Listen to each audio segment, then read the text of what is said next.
our AFC South season predictions. So if you're a Colts, Jags, Titans, Texans fan, they got cool helmets. There's a lot of stuff taking and going on in that division. Before we jump into our first team, the Texans, I introduce a very special guest, Payton Doyle, diehard NFL fanatic, future NFL analyst, and you know what's crazy? This dude's probably going to be on ESPN one day. He's that great, man. Ladies and gentlemen, Payton Doyle. Plug your stuff. Let the good folks know where they can find you, man. Yeah, so first of all, appreciate the love, Doug, as always. It's great being on here. Thank you for having me on again. You can find me at PD Sports. I post a lot of my content on TikTok, so you can find me there. You can find me on Instagram at PD Sports. You can find me on YouTube at PD Sports. For Twitter and Facebook, you can find me at Payton Doyle Show. I host a live show weekly on my YouTube, and I also upload it on Spotify, Apple Podcasts, and wherever you get your podcasts. It's called The Payton Doyle Show. So, yeah, just make sure to check it out. Check it out. And then you can go down below in the description. All his stuff is going to be down there. Take 30, 60 seconds. Follow him. Keep him in your algorithm, man. Super great guy to follow. Very knowledgeable. And with that being said, let's jump into H-Town, Houston Texans. This is a very exciting team. I don't expect this team to go to the playoffs, by the way, but I think that they potentially have a very good quarterback in Davis Mills. He's not getting as much flack as up-and-coming quarterbacks like Tua and Hurts. But again, the guy, he shows flashes of what could potentially be. Now, the Texans, not a fan of the ownership. I could do multiple episodes on that, but we're going to talk about the good. And they got Lovie Smith coming out of retirement. He's knocking off the dust. I mean, this is a guy who held down the Chicago Bears through the 2000s, even took them to a Super Bowl, right? The difference is that he actually might have a quarterback. He didn't really have a quarterback all those years there, right? And then they have the biggest UDFA class in the entire NFL. I mean, and then all these draft picks that took and came over from the Cleveland Browns, the Deshaun Watson trade. I got to take an ask you, Payton, man. What are your thoughts on this team, and where do you have them finishing up this year? I have the Texans in last place. Listen, I love Lovie Smith. I couldn't believe when they fired him in Tampa for Dirk Cutter. Like, I get it. You want to keep Dirk Cutter because he's Jameis Winston's offensive coordinator his rookie season and blah, blah, blah. But it was stupid. Lovie Smith got Rex Grossman to a freaking Super Bowl. That's notable. That's notable in the NFL. So I couldn't believe it. I love Lovie, but he doesn't have much to work with here. You have a bottom 5 O-line, bottom 5 secondary, bottom 5 pass rush. Your defense is going to be Swiss cheese. It's going to be very porous. Your offense, not great. I like Dameon Pierce, the running back they drafted out of Florida. I think he can help that run game. And I like that they signed Marlon Mack as well. I think it'll be interesting to see him in an increased role that he kind of lost in Indianapolis after he got hurt. But I just don't see them being a great team. Really, the only great piece they have on the team, the only good thing is Brandon Cooks. And aside from that, they don't have much. I think they're still in a deep rebuilding stage. And I think that while Davis Mills came out and shocked the world last season and had a great year, I feel like he was the best rookie quarterback that got to start last year. Yeah. He led the league in passer rating in the red zone. When the windows got tighter and the moments got bigger, Davis Mills delivered. However, he was extremely streaky. And I also feel like when you come into a team that's as bad as the Texans were last year, and you're Davis Mills, you're playing with house money. You're taking risks that you wouldn't normally take if there was a lot more on the line. Davis Mills had nothing to lose last year. Now he's going to be the starter for the entire season. Teams are going to have more film. I just don't see Davis Mills getting over the top, especially with the lack of support around him as well. Yeah. So I think to give you a specific record, I have them at 4-13. Oh, okay. I got you. I have them a little bit more, man, but it's, when you have a brand new team, whether it's like you're putting an all-star team and it's a bunch of new guys playing together for the first time, or if it's a bunch of young guys. I mean, you talk about a young team. I mean, how many of these 30 UDFAs, I'm exaggerating a little bit here, are going to actually make the team, plus all these draft picks? Nobody's safe on that roster except for a very few folks, right? Mm-hmm. But man, I got them no higher than 6 wins, man. As I feel like I'm being a bit generous, but a lot of that's on Davis Mills, man, getting more comfortable, man.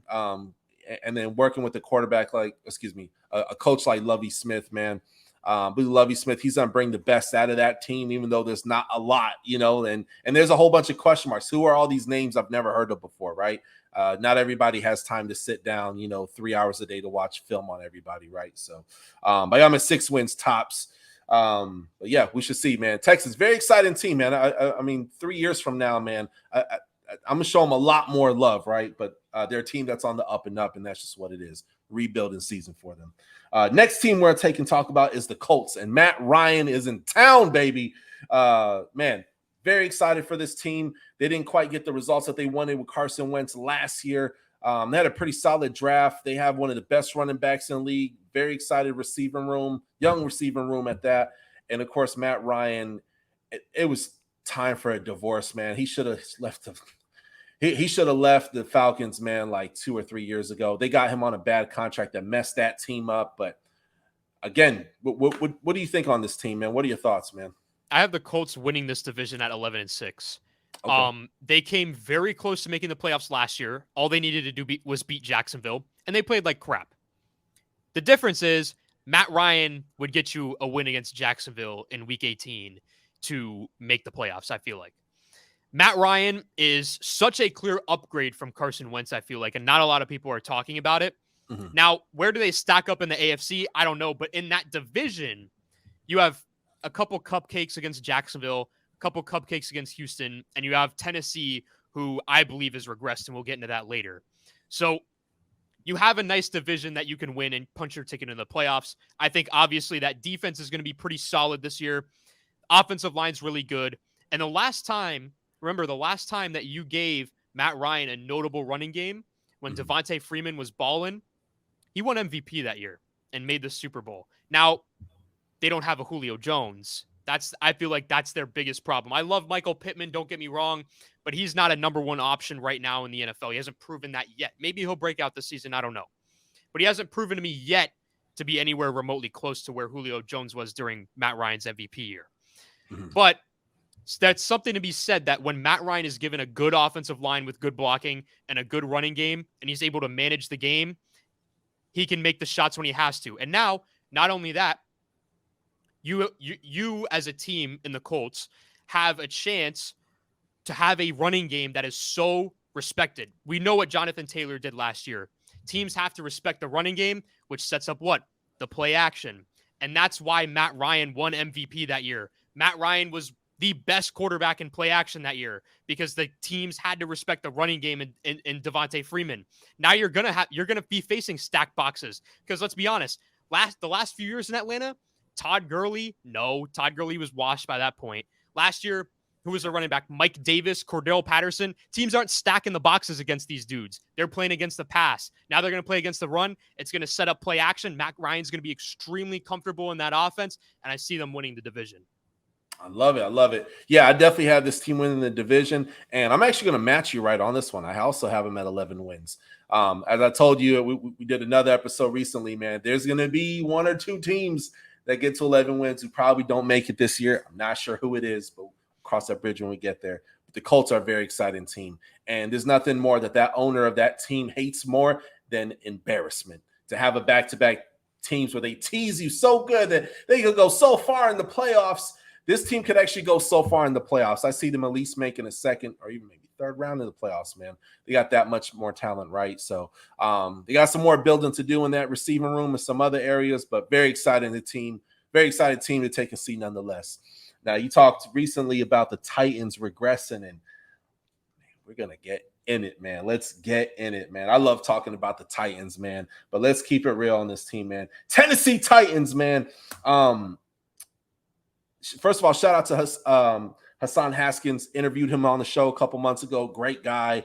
I gotta mention this draft pick, man. That's probably my favorite draft pick that they picked up, because that receiver that they got, man, they're saying it's asthma or he's not training hard enough. I don't know what's going on there, but I know that's whatever's going on over there. Help me out. What's his name? Traylon Burks or something? Traylon Burks, yep. Traylon Burks, yeah. They've had to pull him out of practice. So whatever's going on, I hope that he's okay first and foremost. I don't want to be a tool, act like this is Madden and call him names. Like, it's a real person, right? But for whatever's going on is not going to benefit that team. He's not. I don't see any replacement of AJ Brown. Okay. Number 2, the team is not confident in Ryan Tannehill. Ryan Tannehill, even in big moments, AFC championship games, man, you can't just say, Derrick Henry. Oh, okay, we're going to run off the right tackle. We'll run off right up the middle. Okay, we'll go up the left tackle. Oh, do a few dump passes to Derrick Henry. It becomes so predictable. And while Derrick Henry is amazing, like, I don't say he's as good as Bo Jackson, man, but he's this generation of Bo Jackson, right? He's phenomenal. They call him the king for a reason. He's a beast. However, this team, it needs something different, man. As Malik Willis, is he the answer, man? He's raw on tape. There's a lot to be like, wow, this dude could chill all day back there and launch it 70 yards down the field. Very exciting. I'm concerned about his decision making. Also, he played for Liberty, like kind of like, hey, what schools did you play? But that doesn't necessarily mean anything, right? He could adapt and very, very well. We may see him get into a few schemes this year, right? Because they drafted him in third round. I mean, anything's possible, right? I do not have this team making the playoffs this year, man. I don't have them. I have them getting close, though, because that defense is still very dominant. It's that fantastic coaching, fantastic player development, but fantastically, they're going to miss the playoffs, and I got them at 9 wins, man. What do you got? I mean, I'm going a little bit less than I got them at 8 and 9. Oh. I just feel like when you're playing other teams in the AFC, they're not gonna be able to compete. And last year we saw it. Teams are figuring out this offense in Tennessee. And I get that Derrick Henry was hurt for the majority of the year. I get it. But you had Ryan Tannehill. Oh, he's a great game manager. He's a great game manager. Well, guess what? He was tied for the lead in interceptions last year. A good game manager isn't turning the ball over. And now Ryan Tannehill clearly has gotten figured out. They're not confident in him anymore. Why else would they go and draft Malik Willis in the 3rd round? Why would they do that if they were so confident in Ryan Tannehill? I think that the Titans took a step back. Obviously, you traded away A.J. Brown.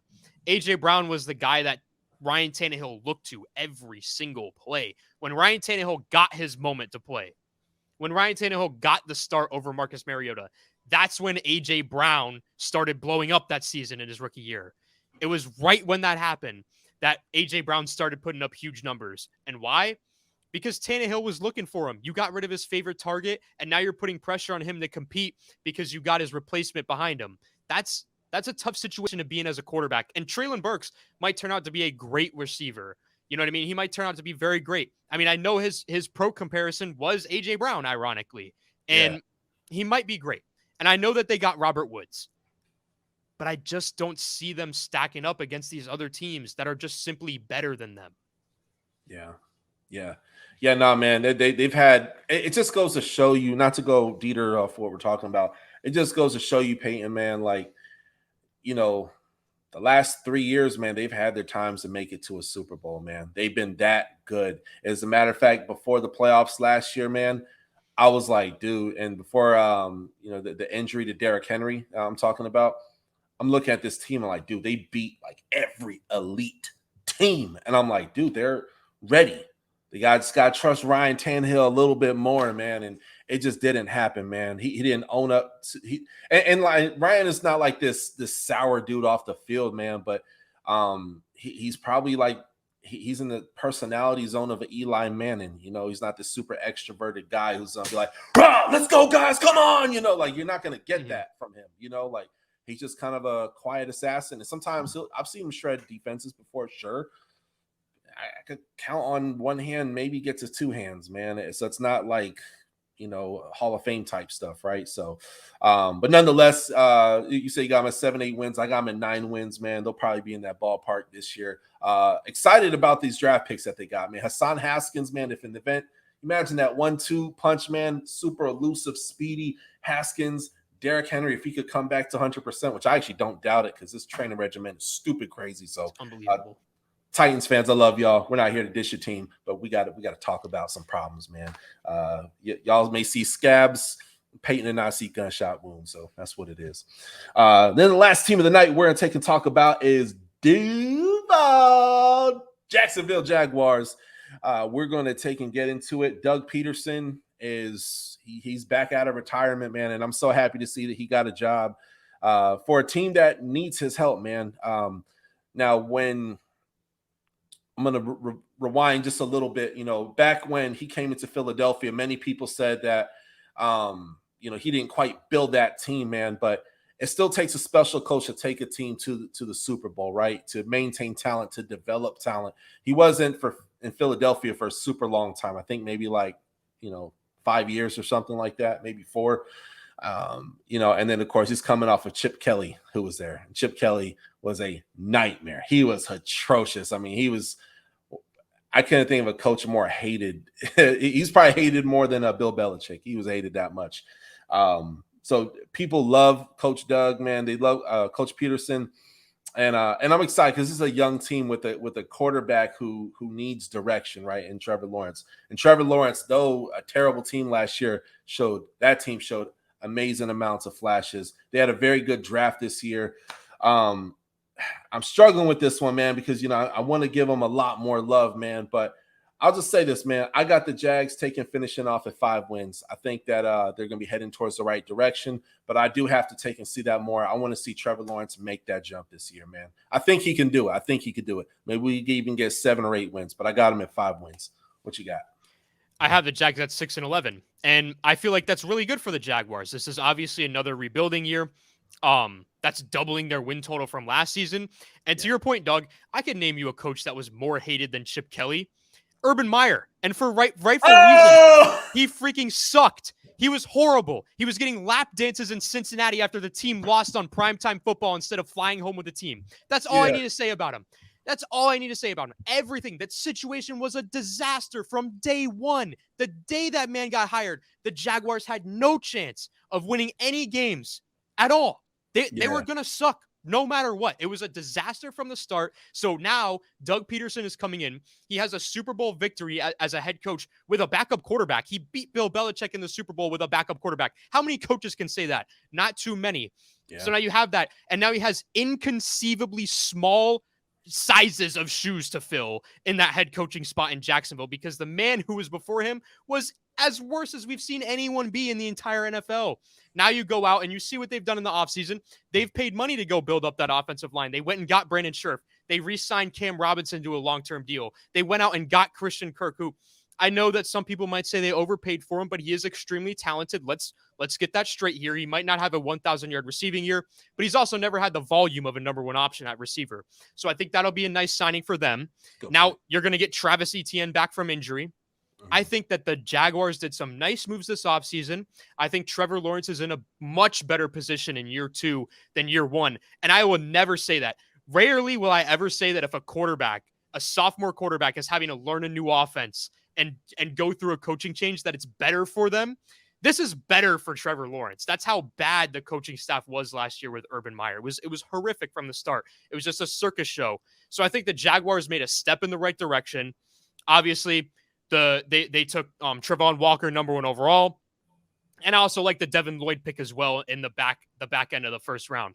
So Jacksonville did a couple of nice moves to put them in the right direction in their rebuilding process. I think Doug Peterson doubles their win total from last year. Yeah, 6 wins doesn't seem like much to it, but to a team that's won 4 games in the past 2 years, it's a lot. Yeah, heck yeah, absolutely, man. And it's an exciting time for Florida football too, man, because you look at the state of Florida, Miami Dolphins, we were the first team in the state. Buccaneers came later, as the Jaguars.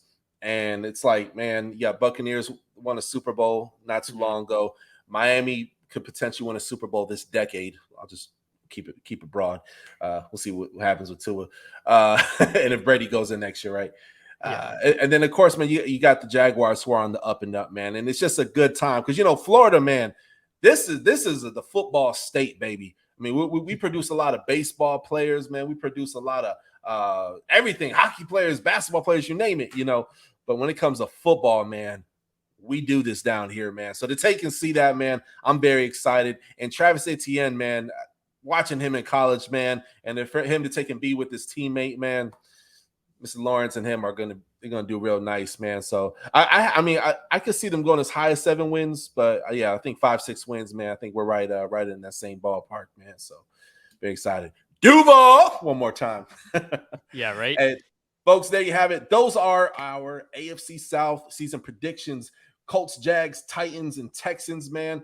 Very exciting division. Doesn't seem exciting, man, but there's a lot of movement, man. Teams like the Texans who are building from the ground up. The Jags they were in that position last year, and they seem to be trending in the right area. Hey, Titans, you're not going to be running things for long if you don't fix certain things. Then, of course, you got the Colts, man. Hey, did Matt Ryan get his groove back? We're going to see. So there you have it. Hit that subscribe button. Go down below. Check out Payton Doyle. I'm going to have his YouTube channel. All social media is down below. Hit subscribe. Argue with us. Do something. Let's talk in the comment section, man. I'll catch y'all later on the next time. Touchdown with Doug. Time to tune in. Now another sports center. It's a movement.